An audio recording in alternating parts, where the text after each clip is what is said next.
अरे बाप्पा कोण आहे रे? ए म्हाताऱ्या आवाज करू नको नाही तर पुन्हातच चाकू घालीन आणि तोंडातून काढीन. सांग फटकन खजाना कुठे आहे? उठता चट आणि खा बिस्कुट. म्हाताऱ्या मजाक करू नको. घालू का गाडीत चाकू? घालू. बरं झालं आलास बापा तू. मया एवढं धन कमावलं पण त्याचा काही उपयोग झाला नाही. आता तू आला हे घेऊन जाय सगळं. मी तुझीच वाट पाहू लागलो. काय नाही वाट? व 8 दिवसापासून मला एक सपन पडतंय आणि त्या सपनात एक माणूस जोर जोरात बोलतोय. जाऊ दे आता तू घेऊन जाय सगळं सोनं.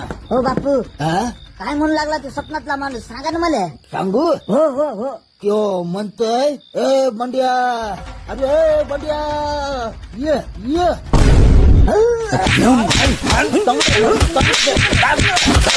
घेऊन जाईल याला याच्या डोळ्यात चांगली लाल मिरच्याची चटणी टाक. नाही नाही नाही फक्त डोळ्यात नका घालून ह्या गांडीत पण घाला. ह्यांच्यात मी चोर असून या पथाऱ्याच्या गप्पा ऐकत बसलो. घाला मी या डोळ्यात.